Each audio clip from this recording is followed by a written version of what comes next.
Example number 7. In what ratio does the point -4,6 divide the line segment joining the points A and B?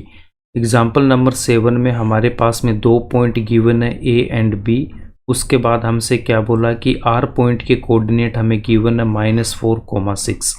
तो यहाँ पे ये जो R point है -4,6 वो इस लाइन सेगमेंट को किस रेशियो में डिवाइड कर रहा है वो हमें फाइंड आउट करना है।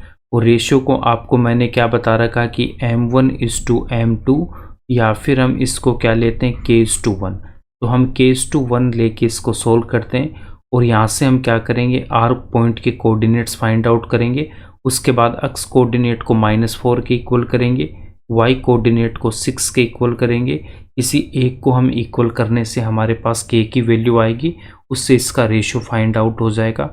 इंट्रोडक्शन वाले पार्ट में मैंने आपको बता रखा था सेक्शन फॉर्मूले में हमने k:1 ले रखा था और यहाँ पे ये जो R पॉइंट के कोऑर्डिनेट x, y है तो हम यहाँ पे इस k को क्या करेंगे q पॉइंट के कोऑर्डिनेट से मल्टीप्लाई करना होता है और 1 को हम यहाँ पे p पॉइंट के कोऑर्डिनेट से मल्टीप्लाई करेंगे।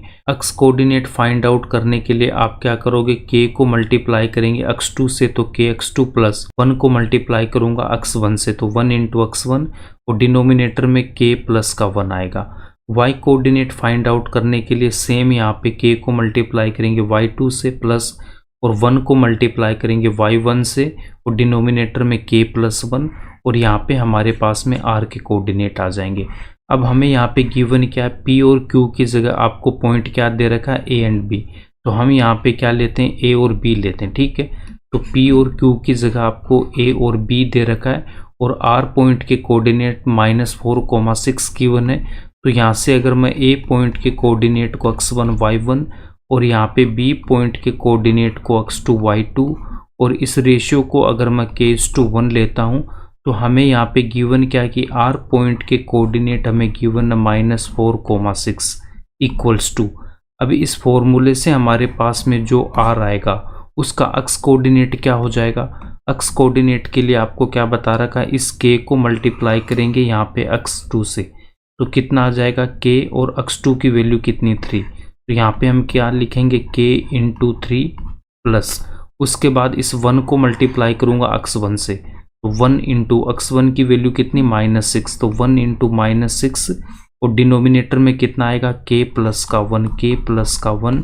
उसके बाद में y कोऑर्डिनेट फाइंड आउट करने के लिए k को मल्टीप्लाई करेंगे y2 से तो k इंटू y2 की वैल्यू कितनी -8 तो यहाँ पे -8 प्लस उसके बाद इस 1 को मल्टीप्लाई करूँगा मैं y1 से, y1 की वैल्यू 10 तो 1 इंटू 10 और डिनोमिनेटर में कितना आएगा k प्लस का 1।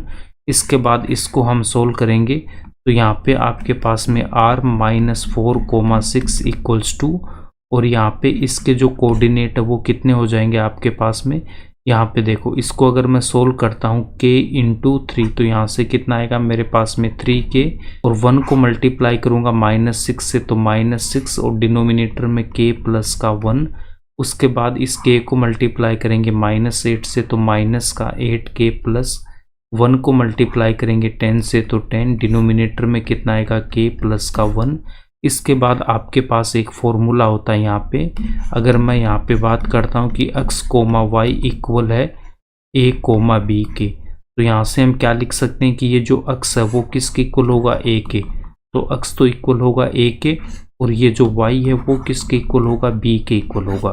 तो सेम यहाँ पे आपके पास में ये जो x कोऑर्डिनेट है यहाँ पे -4 ये -4 किसके इक्वल हो जाएगा, ये इसके इक्वल हो जाएगा। यहाँ पे देखो ये आपके पास में R पॉइंट है और इसके कोऑर्डिनेट क्या है x, y लेते हैं और यहाँ पे भी जो R पॉइंट है इसके कोऑर्डिनेट क्या हो जाएंगे x, y।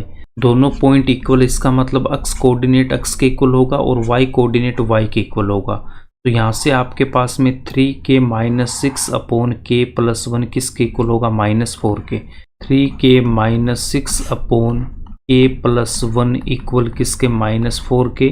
इसके बाद हम यहाँ से क्या लिख सकते हैं कि माइनस का 8k plus 10 upon k plus 1 ये किसके इक्वल हो जाएगा मेरे पास यहाँ पे, ये इक्वल होगा 6 के इक्वल। तो यहाँ से हम क्या लिख सकते हैं कि माइनस का 8k plus 10 upon k plus 1 equals to 6। इन दोनों में से किसी एक को सोल्व करके हम k की वैल्यू फाइंड आउट कर सकते हैं। तो मैं अगर इसको सोल्व करता हूँ तो यहाँ से देखो 3k माइनस का 6 और ये जो k प्लस 1 है ये इस तरफ जाएगा तो इस -4 से मल्टीप्लाई होगा k प्लस का 1। तो नेक्स्ट स्टेप में 3k minus 6 as it is -4 को मल्टीप्लाई करेंगे। -4 को अगर k से मल्टीप्लाई करूँगा माइनस का 4k और -4 को 1 से मल्टीप्लाई करेंगे तो माइनस का 4। देन नेक्स्ट स्टेप में 3k एज इट इज़ और इस -4k को इस तरफ लेके आऊँगा तो प्लस का 4k इक्वल्स टू -4 को हम यहाँ पे रखेंगे एज इट इज़, -6 को इस तरफ लेके आऊँगा तो प्लस का 6, 3k प्लस का 4k 7k इक्वल्स टू -4 और प्लस का 6 तो यहाँ पे 2। तो k की वैल्यू कितनी आ जाएगी आपके पास 2 और ये 7 इस तरफ आएगा तो इसके डिनोमिनेटर में आएगा। तो k इक्वल्स टू कितना आएगा 2/7।